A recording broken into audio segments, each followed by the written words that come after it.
তুই ওই ওই 95 গিয়ে তোর মুখ দিতে হইলো যাওয়ার ফালতু লোক একটা।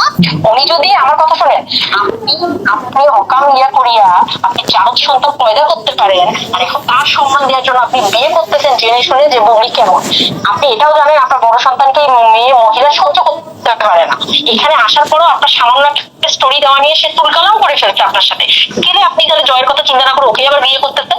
এই যে সবাই ওনার মতো সিম্পেথি দিয়ে গেছে, আমার এটা বেশি রাগ লাগতেছে। ওনার শিক্ষা হওয়া উচিত।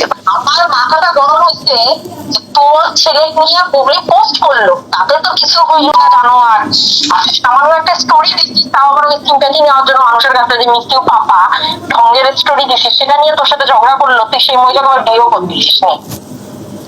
আমার আমি আমি বাবা, আমি তো বাবা, তুই কি বাবা তুই? যেটা মন থেকে বিশ্বাস করেন না, সেটা আপনি কি করে ক্যামেরায় বলবেন যে মানে he is the best, he is the ultimate star.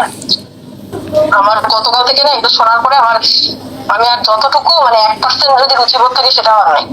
যখন ওই বলে না যে ভালোবাসি, আমি আমার সন্তান দেখে মনটা আমি লাভ খাই, সত্যি কথা।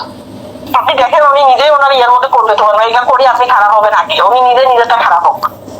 আমার সময় মনে হয় গুগলের বউ হয়ে থাকলো, সাকিব খান ক্যামেরা ধরো করবে, আমার সাথে কোনো সম্পর্ক নেই, বুবলি সহ্য করবে। আচ্ছা বাপ্পা বলতেছে সাকিব খান নাকি ক্যামেরায় আর কখনোই বলবে না যে বুবলির সাথে আমার কোনো সম্পর্ক নাই। আমি আপনার এই স্পষ্ট বলে দিলাম, আমি ওনার থেকে আমার কোনো বিষয়ই নাই। কিভাবে সত্য উনি আমার সম্মানকে মানে পুরো পুরো শেষ করে দিয়ে উনি সেই মহিলাকে আর তুই একটা রাস্তার মেঘে নিয়ে আসতে বিয়ে করতে, তাও তো হইতো তুই ওই ওই 95 গিয়ে তোর মুখ দিতে হইলো ফালতু লোক একটা। ছেলে স্যাক্রিফাইস মারা এখানে ছেলের জন্য আমি করতে, ও হো কি বাবা তুই, কিন্তু বাবা নামের কলঙ্ক তোর কিসের আমার ছেলের জন্য স্যাক্রিফাইস।